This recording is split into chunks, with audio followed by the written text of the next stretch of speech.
ವರ್ಷದಲ್ಲಿ ಬರುವ 12 ಸಂಕ್ರಮಣಗಳ ಪೈಕಿ ಕರ್ಕಟಕ ಸಂಕ್ರಮಣ ಬೇರೆ ಬೇರೆ ಕಾರಣಗಳಿಗಾಗಿ ವಿಶೇಷವಾದುದು. 1 ತಿಂಗಳ ಆಟಿಯ ಆರಂಭ ಕಾಲವದು. ಭಗವತಿ ಆರಾಧನಾಲಯಗಳಲ್ಲಿ ಇದನ್ನು ಅಡಿಚಿಕ್ಕಟ್ಟು ಸಂಕ್ರಾಂತಿ ಅಂದರೆ ಬಾಗಿಲು ಹಾಕುವ ಸಂಕ್ರಮಣ ಎನ್ನುವುದು ವಾಡಿಕೆ.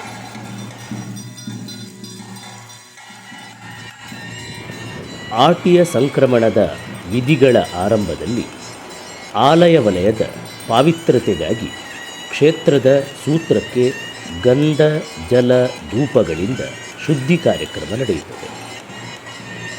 ಆನಂತರ ಕ್ಷೇತ್ರದ ಎಳೆಯ ಭಗವತಿಯ ಸ್ಥಾನದ ಮುಂಭಾಗದಲ್ಲಿರುವ ಅಯ್ಯಂಗಾಯಿ ಕಲ್ಲಿನಲ್ಲಿ ತೆಂಗಿನಕಾಯಿಗಳನ್ನು ಕ್ರಮಬದ್ಧವಾಗಿ ತುದಿ ಬಾಳೆಲೆಯಲ್ಲಿ ಜೋಡಿಸಿಡಲಾಗುತ್ತದೆ.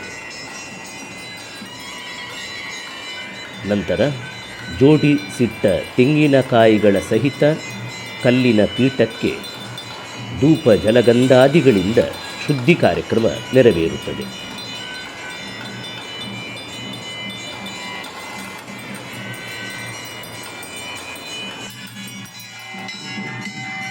ಆಲಯ ಸೂತ್ರದ ಶುದ್ಧಿಯ ವಿಧಿ ನಡೆದ ಬಳಿಕ ಗರ್ಭಗೃಹದೊಳಗೆ ಪೂಜಾರತಿ.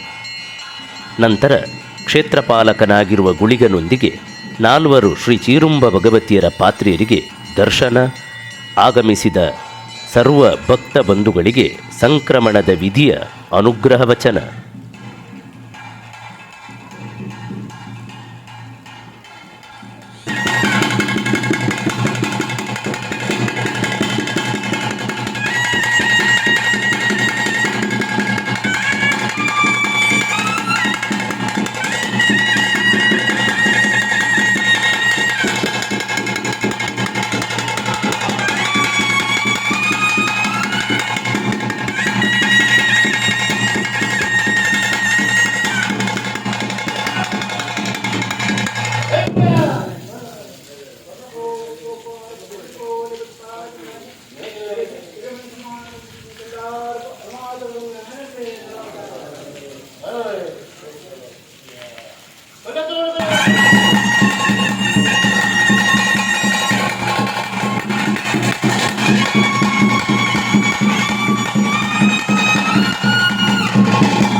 ಆಟಿ ಸಂಕ್ರಮಣದಂದು ನೆರವೇರಿದ ಎಲ್ಲ ವಿಧಿವಿಧಾನಗಳು ಆಟಿ ತಿಂಗಳ ಕೊನೆ ಅಂದರೆ ಸೋಣ ಸಂಕ್ರಮಣದಂದು ಕೂಡ ನೆರವೇರುವುದು ಕ್ರಮ.